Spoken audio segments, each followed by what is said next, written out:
Welcome to the Drive Time News Blast. 30 minutes, 45 for patrons, of news of the day from a perspective of truth, liberty, and justice. This is Monica Perez. Brad Binkley, my partner, is unavailable this week. He will be back Monday. We're very excited to have him back. He's been out for a little bit. And as a great favor to us, our friend Cam Harless, co-host of the Mad Ones podcast, which you have heard on this feed before, has graciously agreed to help us out this week and fill in. Thank you so much, Cam, for being here, for filling in. And why don't you take it away with today's top story? Well, you're welcome. And also, here is the top story. The Senate is set to pass a massive bipartisan tech and manufacturing bill that takes on China. If that wording doesn't sound like, ooh, propaganda, I don't know what will. Absolutely. So what's going on right now is there's a very bipartisan AF push right now to continue Donald Trump's policies of nationalism, of manufacturing in America, and starting a Cold War with China, as it were. So there is this bill called the Innovation and Competition Act of 2021, and this bill incorporates at least 3 other previous acts that did not make it through committee.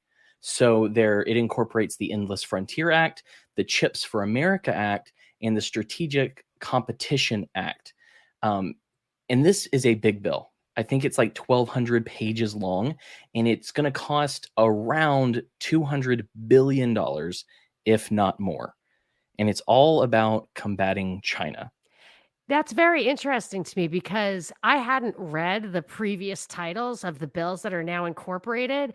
And every article I read, especially the New York Times, which it proves outright that we are dealing with the welfare, warfare, uniparty superstate, because this is a fascist thing. It's couched in militaristic terms that has really come out in the New York Times like that. But it's kind of a smoking gun when you think of what the actual purpose of the pieces was. Could you reread those 3 titles? Yes. So this incorporates the Endless Frontier Act, the Chips for America Act, and the Strategic Competition Act. And so we mentioned the Cold War because this is very reminiscent of what happened between the late 1940s, 1950s up until 1989 with the Soviet Union. However, this is not it is the Chinese Communist Party. We use that term, but that's not what the term these lawmakers are using. One of the senators that's pushing for this is a senator, Todd Young. And when he was pushing for this, he used the phrase state capitalism instead of communism. And so he isn't calling them communist. He's calling them fascists without saying they're fascists. And if you know anything about leftist rhetoric whatsoever, you know that they will use the phrases late stage capitalism or state capitalism as an argument against calling it communist. So this is a very rhetorically dense situation that we're in. That I remember learning that the next step after that Marx's idea was in college. I learned this that it was going to go from whatever feudalism to capitalism to socialism, that it was a stepping stone. It was a progression. Yeah. So state capitalism is what they're advocating here. Yeah. And well, Todd that's what Young I'm saying. is a co-sponsor. And he's a Republican. Right, but he's a co-sponsor. So when Right. with Chuck Schumer, so when I read some quotes from Chuck Schumer, Todd Young's owning this. Yeah. Well, and that's the thing. I say, the Cold War was allegedly capitalists versus communists. But right now, there's a party that leads China that calls themselves the Communist Party, but they work as fascists or state capitalists. And this bill, and I know you read it as well, is all about pushing our own state capitalism or fascism to own the Chinese. And it is used as a justification exactly what one of the things we were talking about yesterday when I said China's rolling out the Digi Yuan first. And then we get to say, even though it's been in the books, been in the pipeline forever, that we get to say the digidollar is a response to the digi-yuan. This is the same argument that the British used to use chemical warfare in World War One. Well, they're doing it. How could we possibly not, even though it's an atrocity? Well, and what's interesting about this is it reminds me of something that you said yesterday about how it's almost that we're trying to make the poorer countries step up and put the brakes on America so that we can be in lockstep economically. And this looks like two different major countries, major financial centers that are doing state capitalism and putting everyone on the same playing field. Yes, I always argued that, and one of the notes I have for some of the research I did on this story was that you don't want to, in this reactionary issue, you don't want to pivot to evil. You don't want to pivot to the enemy. You want to stand firm because your principles, do you believe in free market principles or not? And of course, if we had free market principles, I mean, the 19th century shows you how unbelievably superior that is, and that wealth is more equal, productivity is higher, real wages go up, all that stuff. They started cutting that back in the 20th century. And now they expressly say, we want to pivot to these guys because they have an advantage. They do not have an advantage. What they do have is centralized power. And while the idea was all along that all these, like the Trilateral Commission was meant to kind of divide the world into three pieces and then just zip them up, basically zip up the Pacific and Atlantic Ocean, the trilats for the Europe, Asia, and the United States. And their goal was to make this kind of de facto world government. I feel like now we've hit a new phase of this where they're willing to keep the manufacturing local, keep our travel local, our physical selves local, but the virtual world will still, or the industrial world will still be globalist. So they will have like a virtual world government. Maybe it's through big philanthropy. One of the Rockefeller Foundation documents said that big philanthropy might be a de facto world government. I feel like it's a world corporation, but this is all moving towards that. And these guys act like they have ideology, but their ideology is world, and communism was an international thing. Yeah. Can I be a nerd for a bit? Can I nerd up your show for just a second? Bit, yeah. Okay, we'll make an exception on today's show, and we can really go a little deeper on this story. And so let's take some time. So you said that you need to fall back on your principles. And it made me think of a quote from a comic book from Captain America in the book Civil War. And I'll read it to you because I think that this is a stand that we do have to take. We have to take a stand for free markets, for voluntarism. We have to take a stand for peace. And so Captain America was talking, I can't remember who he was talking to, but he said, it doesn't matter what the press says. Doesn't matter what the politicians or the mob say. Doesn't matter if the whole country decides that something wrong is something right. This nation was founded on one principle above all else, the requirement that we stand up for what we believe, no matter the odds or the consequences. When the mob and the press and the whole world tell you to move, your job is to plant yourself like a tree beside the river of truth and tell the whole world, no, you move. Nice. And that's where we need to be, I think. That goes to my idea of hold the line. So I'm an anarcho-capitalist because I believe that capitalism gives rise to an orderly and prosperous society, and it's moral. It's based on don't kill or steal, but it's been totally hijacked. I don't believe that the next step, if you tore down the United States, the Constitution, all that kind of stuff, was going to be some voluntary society based on free trade. I think it will be a world government freak show based in this, disingenuously named big philanthropy. So I say with the Constitution, the Bill of Rights, hold the line. That's the compromise. Hold the line. Don't tear that down. But don't use these fear tactics to tear it down either. Yeah. Well, I think that maybe the most important thing that we can do, as we've seen over the last year and a half, is there are little pockets of freedom fighters throughout the country. And they're not in California, and they're not in New York. But there are people like Kristi Noem who said no to the lockdowns. There are people like Ron DeSantis who's fought the vaccine stuff, the vaccine passports. Decentralization and nullification of this federal nonsense, I think, is very important. Like leaning on the original idea of the 50 states being in charge of themselves is very important right now. Okay. I don't want to go off on tangents, but I will say that thing about the vaccine passports. Once he said that the private companies could not require, I believe he said private companies couldn't require it. I'm not, that is a back door. That's what the Republicans do, is they give you a back door, these sacrificial wolves. They take something bad. They tell you that they can fix it if they make slight compromises to things like the absolute right to private property. And getting back to this specific story there, it actually cites, and I've been talking about this the whole time with Trump. Every time he deviates from the ideology, from the principle, you can be sure you have lost that ground. You will never get it back. So there was a quote in I think it was the New York Times article. It's an especially striking shift for Republicans to support this bill. Who are following the lead of former President Donald Trump and casting aside what was once their party's staunch opposition to government intervention in the economy. Now, both the parties are embracing an enormous investment in semiconductor manufacturing, artificial intelligence research, robotics, quantum computing, and a range of other technologies. So let me just tell you, there are a couple of problems with that. The first and foremost is, don't steal my money and give it to other people. I don't care if it's for AI or whatever. I don't want AI.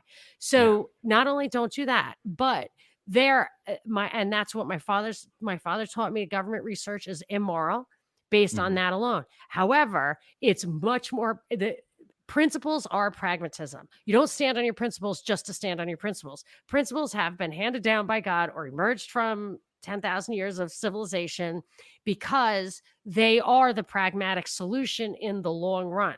So what's the problem with this research? Well, the problem with this kind of research is that you subsidize investment in capital that would not have happened in a free market, because the free market will weigh the availability of labor, the availability of human capital.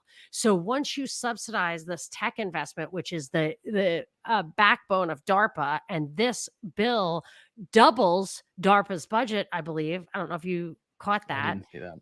Doubles DARPA's budget, which is amazing to me. And then you have this problem that Andrew Yang is the front man for, where he goes around and says, oh, robots are taking your jobs. Now we have to give UBI. So my tax dollars paid for robots. Now my tax dollars are going to have to pay for UBI. And it's all because of stuff like this. And the person who's benefiting, I can tell you right now, right out of the gate, I was like, who is benefiting from this? And there's a laundry list. But I looked at Chuck Schumer's website, and he's bringing Intel manufacturing of microchips into upstate New York and acting. And he said, let's harness the power of the federal government and subsidize your microchip stuff here. Now, he acts like he's bringing jobs to New York.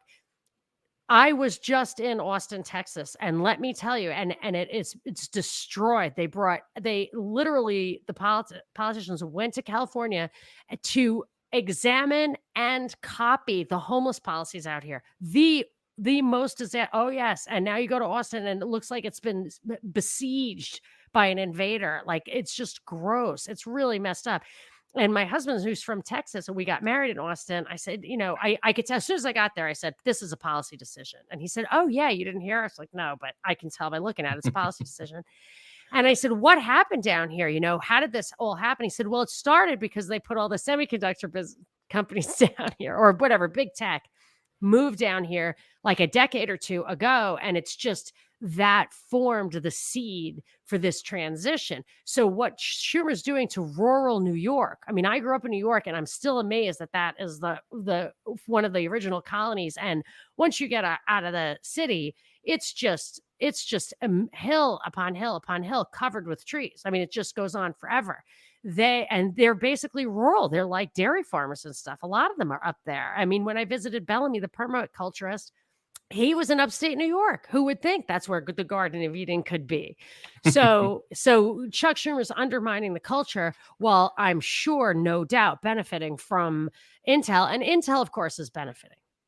Well, and I do think it deserves to be mentioned that even though the progressives are pushing all of these different things, it takes a Republican to get these things done. All of the major big things that we lost have come from under Republicans. Like Nixon was the one who nixed the gold standard, was he not? Definitely. And he instituted price and wage controls. And Ronald Reagan took away automatic weapons from the people. Like look at who pushes through these ideas. The progressives take their time in cementing these ideas as being normal, and the conservatives they're progressive driving the speed limit. So once it becomes acceptable to them, they're the ones who are able to push it through. And so it takes a Republican. I coined the hashtag, it will take a Republican, because a caller many years ago on my show said the Democrats aren't getting your guns. That will take a Republican. And then I further coined the expression, the contrary law of democracy, that what you fear the most will have to be brought to you by your own party. Because you're not going to fight them as hard as you would the other side. You're not vigilant towards them. And let's not forget that Nixon was the one who brought us, opened up the doors to China between us and them. So, I mean, it's all tied in. Right. He was no hero. My parents detested him, although they did say that his downfall was manufactured or unjust. They couldn't stay. They thought he should be impeached for opening up China. Till the day that my father died, and my mother to this day won't buy anything made in China. You know how good thing she doesn't buy anything. Well, one of the things that this bill takes out at the knees is Americans' ability to invest in Chinese companies. So it talks about how any Chinese company that is tied to the country's military and surveillance efforts, which everything is run by the CCP, so it would literally be all of them if you were actually a thinking person, but they named 59 companies that American citizens cannot put their money in, which include the Engine Corp of China, Aerosun Corp, and Huawei, which Huawei is a phone manufacturer. So this rings of cronyism for Samsung and Apple, among other things. So this is definitely a lobbyist's dream when it comes to this bill. Yeah, and it goes both ways. So it encourages investment or subsidizes both the technology of Intel, right? It's doing the research. Then it's also whatever Chuck Schumer's got up his sleeve for them in New York.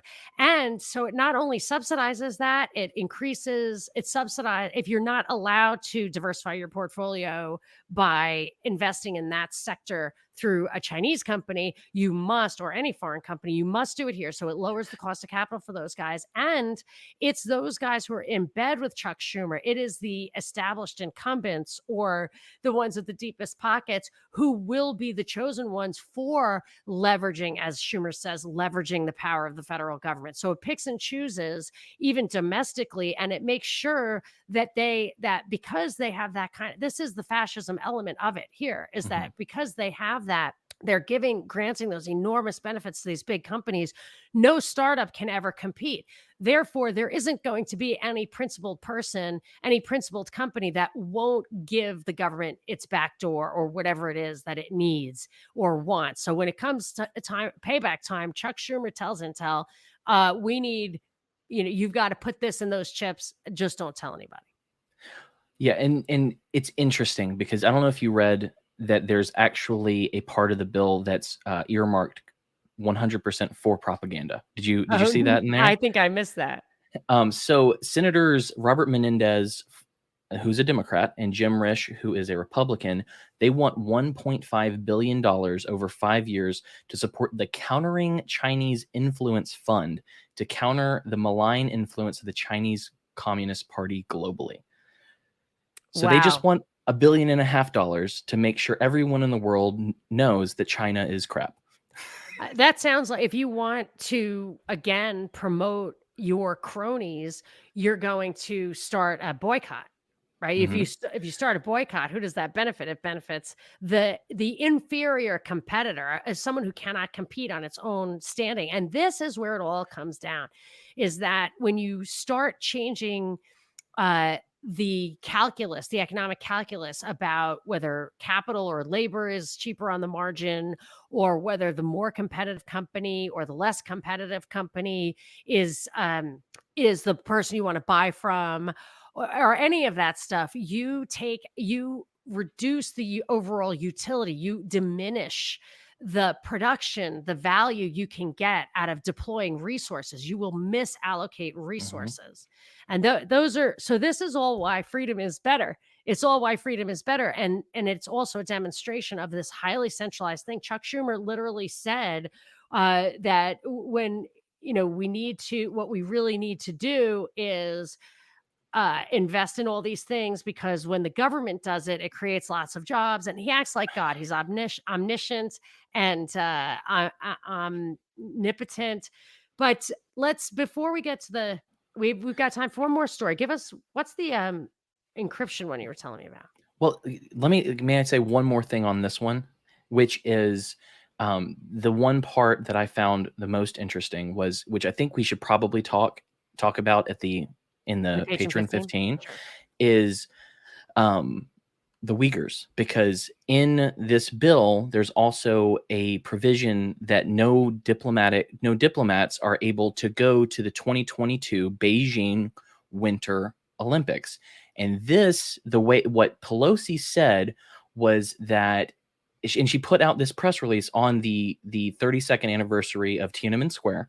She said, while China has changed over the past generation, its government's handling of human rights have been appalling.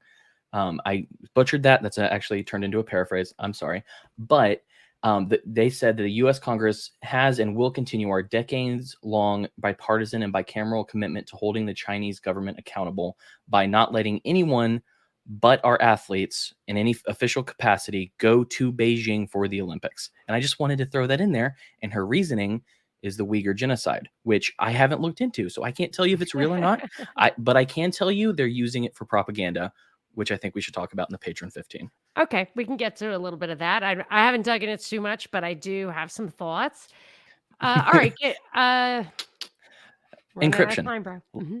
Encryption. So, coming off of yesterday's talking about crypto and how much the government hates cryptocurrency, today I see an article about how much they hate encryption, and really they just hate the Fourth Amendment of the Constitution. That is true.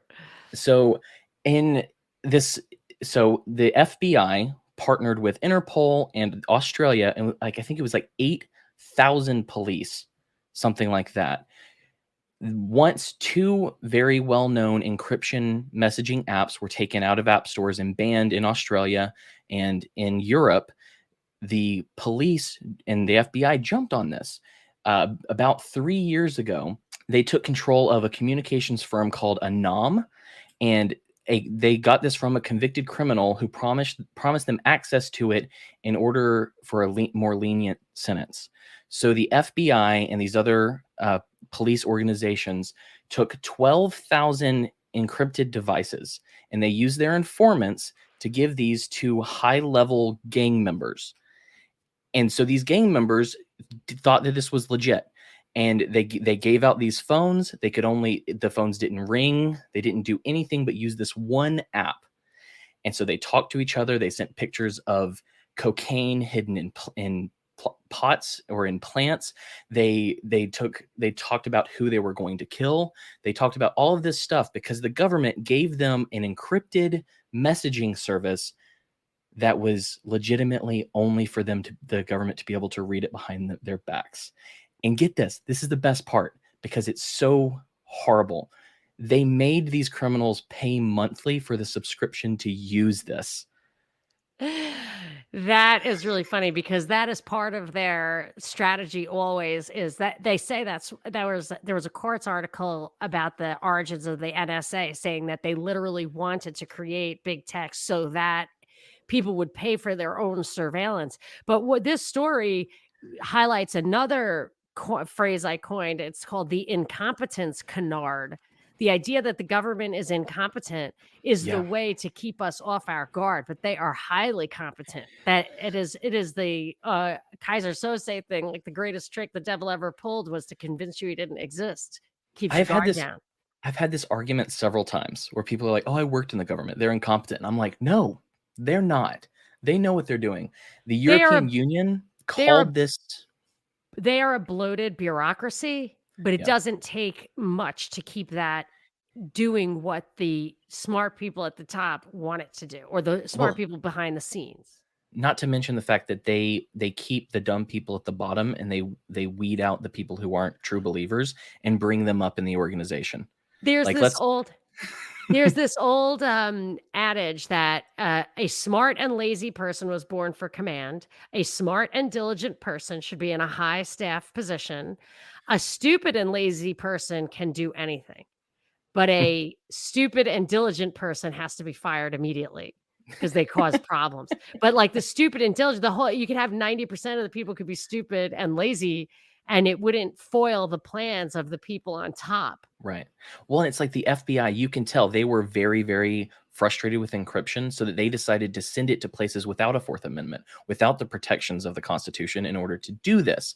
They decided to beta test it in Australia. One last thing that I'll say about this is the European Union police agency, Europol, they called this Operation Trojan Shield, and they called it the biggest law enforcement operation against encrypted communication, not against criminals, against encrypted communication, because that's what they're actually fighting. And even though this was kind of a Minority Report thing where they stopped murders from happening and got people before they did stuff, they were not They fighting the criminals. They were fighting the encrypted communication. Yes, I always think second order self-defense is always bullshit, right? It's Yeah. always not real. Like the second or it's like the China thing. It's self-defense.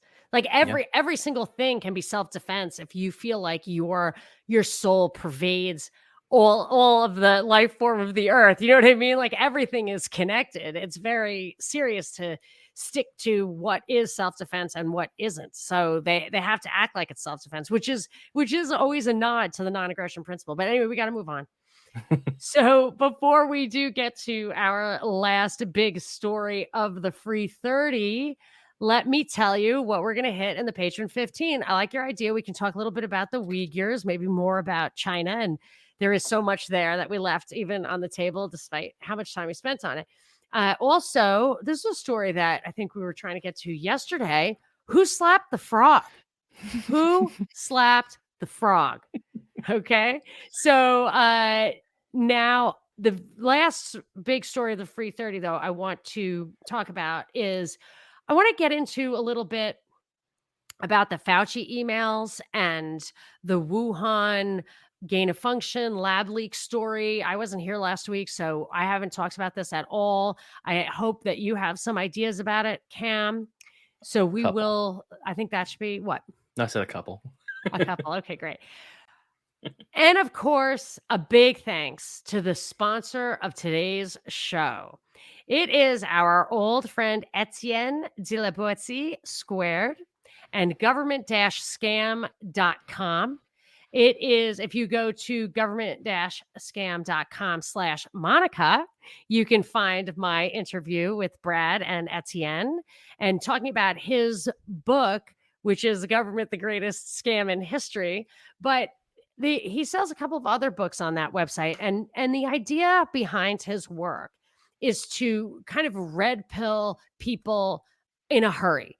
It's to approach with his big book that you've heard me talk about before. It's for visual learners. So in this short book, it's a coffee table book. You're going to have somebody who is just waiting for you to finish putting your makeup on, sitting in your living room, and can flip through that book and be absolutely, I've seen it happen, been riveted by the book and literally been red pilled by the time I re-engaged with this person. I'm literally not kidding. So that's a fabulous book. He'll sell it. Etienne sells it in bulk. You can, it's designed for use in schools or anything you want, if you could get away with that. I'm not sure you could, but look at the offerings. It's really a valuable thing. And he also sells a couple of books by a very popular and well-respected libertarian author, Larkin Rose. And these two books that he sells, that Etienne is selling, is What Anarchy Isn't and The Most Dangerous Superstition. And both of them really had some fundamental value that I noticed myself. One is I was looking through What Anarchy Isn't when a teen I know and love walked by saying, I have that book. I keep it in my backpack. I'm like, why? He said, well, it's the easiest to read book that has ever existed. It is so easy to understand. There's a cute picture on every single page. Every concept is easy. And I just think, if I see a kid who maybe I think is ready to understand that he's been propagandized his whole life or who has nothing else to do, you could literally give it to somebody who's not even into the politics of it. And it's just kind of interesting. So this is a very simple and valuable book, a great first step. It's teeny tiny. I think he sells them in like packs of 5. So it's only like 30 pages. But the other one, The Most Dangerous Superstition, is really great too. It's because it is a systematic, item by item treatment of what I had actually, and I'm always really moved by things that explain a thought that I had come to on my own after a lifetime of thinking and experience. And the name of the book gives a hint to it, The Most Dangerous Superstition, where it's about, I always said we are told that in the Middle Ages, the question of the existence of God was just an unthinkable question. And today, the question of the necessity of governments is an unthinkable question, but it shouldn't be because it's not necessary. Society is self-ordering, and the government is basically, in my observation, it's a pathocracy. It's actually working against our interests. It's pathological. So this book will really help you dig a little deeper. Highly recommend government-scam.com/Monica to see the landing page they set up for us, which is really sweet. And also, so we like it when you support our sponsors, and we like it when you support us. So if you want to check out our sponsors, some of the little merchandise that we sell, if you want to donate to the Propaganda Report, go to thepropreport.com. You'll see in the upper right those 3 buttons: donate, subscribe, and shop. If you hit shop, you can get to all of our sponsors. You can go through there to support them, or you can buy some of our merch, little nice Propaganda Report t-shirt. And if you just want to donate, that would be great too. And of course, subscribing is a good way to get us up in the search engine rankings. So we appreciate all of your support and help. Without further ado, on to the last big story of the Free 30. So Cam, all right, this is my understanding of it, is 2 things. There was Rand Paul's been standing up to Fauci on basically technical, like the science, because Rand Paul is a scientist. He's an ophthalmologist, I think. And so he has some credibility. He's a guy with a white coat. So I guess you could consider him a high priest or a deacon or something. And, he's allowed to have a seat at the table there. We're permitted to hear him out. But when you give me too much drama, when it gets too much coverage, when my hero is sitting in the United States Senate, unabashed, truth to power, even Rand Paul, I have to say, I've never seen him really do anything that hasn't been within an expanding Overton window, but he does stay within the lines, maybe pushes the lines out, which is good, but I'm always a little suspicious, but most suspicious when I get like 15 different emails with the same stuff. Like, did you dig into this conspiracy? And I'm like, well, you know what? Even if it's Fauci's emails are smoking guns against him personally, just like Bradley Manning or Hillary Clinton, like their big reveals didn't really change the threat from the problem that we face. And even if you discredit Fauci, the damage has been done. Maybe you have to do the Oedipus thing. Maybe you have to have a sacrificial lamb. I don't know if he's really going to go down. Similarly, the idea that the Wuhan lab had, created the virus, then leaked it. I don't know. I think that just validates virus theory. I don't really buy into that. And to me, it doesn't even matter because after Event 201, in seeing, and also SPARS, seeing those two documents well in advance of the COVID, the last 18 months of COVID, where I told everyone who'd listen, and I think I might have lost my job over it in February, that this thing was not 2 weeks, it was 18 months, no question about it. And it was. I don't know or care the technicalities of how they gin this up. I actually personally think it is more likely that what we're experiencing is an interruption in what a Russian government document called the electrical medium of the earth. Like if you have a new regime like 5G, I really don't know. But I separate out those two questions. And if it's being spoon fed to me on the front page of the Wall Street Journal or the New York Times, I'm too skeptical to really dig into it. So that's my 2 cents. Well, this article interested me because of the drastic shift in propaganda within the last couple of months. What Because article? the article is called "Damning Science Shows COVID-19 Likely Engineered in Lab," and they have two experts that talk about this. And so, what I meant by the What's it in? shift in propaganda, it was in, let's see, it was in the Wall Street Journal, is who they reported to. So it's a big paper. But what's interesting is about a year and a half ago, the argument from the government, because I had a Facebook group that was pulled off for questioning the natural novelness of this virus. They said, a lot of people were saying this could have come from the lab in Wuhan where it started, and my entire group was taken off of Facebook. I was not allowed to say that. My people were taken off. This was not an okay thing to speculate on. And at that point in time, the propaganda was that the government could protect you through coercive action from the natural world, and that they were strong enough to do this. And now that is shifted, because I don't know if it's because of the Fauci emails, I don't know if it's because of something else, but the shift is to demonize China, and Fauci's going down with them. It kind of plays into the earlier stuff that we were talking about. And I just had that thought a few minutes ago. Yes, But it definitely does. Yeah. this article, there were two doctors, Dr. Stephen Key and Richard Muller, have suggested that COVID-19 is a man-made monster optimized in a lab for maximum infectivity before it actually hit the outside world. And there's a lot of scientific stuff that I don't fully understand, because I'm not a scientist. I'm not part of that priesthood. But when it comes to these viruses, they say that there are 36 possible genome pairings that lead to this kind of infectivity and lethality.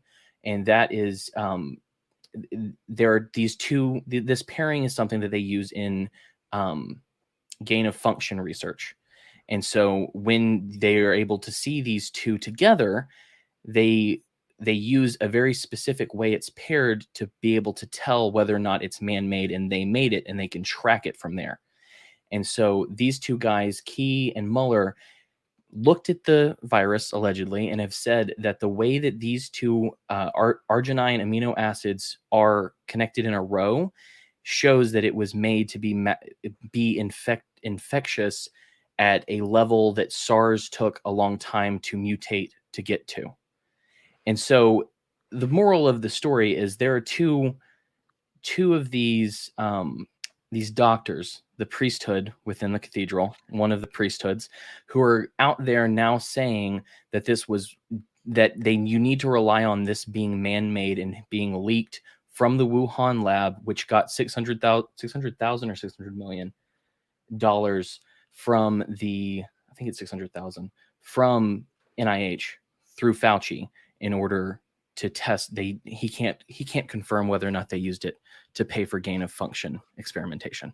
I can't say whether or not that money went to that. Of course you can't, Fauci. That does.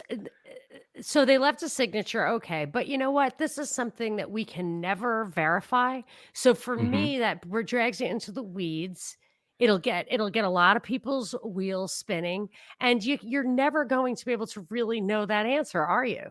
Right. There's no way I could. I would have to take it on faith that I trust these doctors. Yeah, and you know what? It doesn't matter, because ultimately it was unconstitutional to lock down the country. So this is why. This is exactly why you can't make those exceptions. So you're like, well, what if it really was this horrible pandemic that was killing everybody? It's like, first of all, we would not have the foundational laws that we have if we were that vulnerable to nature.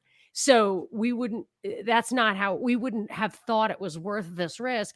And the real answer is nobody actually knows the answers to those scientific questions in advance. So you don't want to destroy society for that. And furthermore, if you give the power to the powers that be to destroy society because of something like that, you're creating a moral hazard to encourage them to create it. So this may be true, may not be true. It doesn't change the fact that regardless, we should have stood our ground. Absolutely. And I think that the propaganda, what's the word? Value of this to them right now is to demonize China, which is what they're trying to do full bore hard. Yes. Bingley has been saying that since the beginning. And so I think that is clearer than ever. Yes, fed into that. I mean, he did. I'm sure he said that at least a year ago, and he was mentioning it last time we had a show, like that it's coming back up. So it is a shame that we didn't have shows last week because he definitely would have been all over it. So okay, I want to thank a couple of new patrons, and I want to do a shout out, but I also want to tell people, I'm not sure I told everybody this yet. I am going to host a stage at Freedom Fest this year. Freedom Fest is it's a gathering of freedom-loving, liberty individuals. You may have heard it before. The theme this year is healthy, wealthy, and wise, which is like so exactly the theme I am into this year as well. And I am going to host a stage. So I would love to see you there. It's going to be in South Dakota. Last year it was supposed to be in Vegas. That got canceled. I was supposed to be there too. And they needed to find a place that was more friendly to liberty. So it's going to be out there. That's going to be fun. I'm actually pretty excited about that. I've been there before. I've been to Mount Rushmore. They are going to have a 10th anniversary of the Anthem Film Festival, a student debate, showcase student programming, excursions to area attractions like Mount Rushmore, Crazy Horse, Deadwood, a trade show for liberty, a global financial summit, Reason Day, and the mock trial on the pandemic response. That should be really great. Exactly what we were just talking about. If you are interested in going, you can get a 10% discount at if you use the promo code FF21 Liberty, all caps FF21 Liberty, and that's at freedomfest.com. And we have a lot of great speakers: JP Sears, Dr. Drew, John Mackey, Joe Jorgensen, Ian Hersiali. Oh, Ayan Ali. I don't know why they put that. Okay. Dave Rubin, Tom Woods, Mike Lee, and more. So use that FF21 Liberty promo code for that. It is July 21st to the 24th in Rapid City, South Dakota. It's $500 a person, but you get 10% off, and then you can add a second person for $400, or it's $499 and $399. So that's that. I do want to encourage people to go there and join me. I would think I have a lot of downtime. So if you go just to see me, there is no doubt I will be able to talk to you because it's 3 days long. And I want to thank our newest patrons, Stephanie, Jill, and Emily. Thank you so much. We really, really appreciate your support and look forward to having a lot of fun interactions with you. That's a big part of the Patreon community for as long as it lasts. And I have a long and moving shout out from Lenore. She wants to shout out her husband, Kenneth, for turning her onto our podcast. I've been questioning things most of my life, Lenore says, feeling like a square in a round hole sort of world. So when I started listening to you guys, I felt sane. I felt like I had found my people. You confirmed things I'd been feeling for years, but opened my eyes up to so many more things. In addition, my husband has always been sort of a head in the sand kind of guy, just wanting to live his life and not think about this insane world. But you opened up his eyes and really actually helped him step out of that comfort zone. Sorry, I'm sorry to do that. We like our comfort zones, but she says, because of this, we are closer than we've been in years, finally able to have conversations that are not just about kids in our day. I finally don't sound like a crazy conspiracy theorist, and we are able to make a big leap to move out of the California Bay Area. That is quite a feat. I'd like to do the same thing, to be honest with you. So she says that we have actually helped her marriage in many ways and appreciates that we have opened their eyes and so many others and digging into the truths the truth and being a beacon of hope for so many. And I actually am going to shout Lenore right back because I trigger her from time to time because I do stupid things, and she will kind of scold me and then apologize later, of course. But she's right. She's always right. So one thing, I think she was absolutely horrified to find out that I was putting my bone broth in the microwave. She's like, oh my, it takes me a day, like 24 hours to make my bone broth. And after she pointed it out to me, I could never do it again. I was like, oh my gosh, you're so right. Like, I can't, what the hell? Like, I'm so crazy. And then I learned about structured water and everything. So shout out right back to you, Lenore. Thank you for that. And without further ado, let us move on to the Patron 15 for those who are here for that. You have been listening to the Drive Time News Blast, which you can find every weekday afternoon at thepropagandareport.com or your favorite podcasting platform. It is in the Propaganda Report podcast feed. If you want access to the extra content that we were telling you about, go to patreon.com/propaganda report, join up there, and we will talk to you tomorrow or right now in the Patron 15, and have a fantastic rest of your day. As Binkley would say, Binkley, we miss you and look forward to seeing you on Monday. Hope you're okay. And that's it.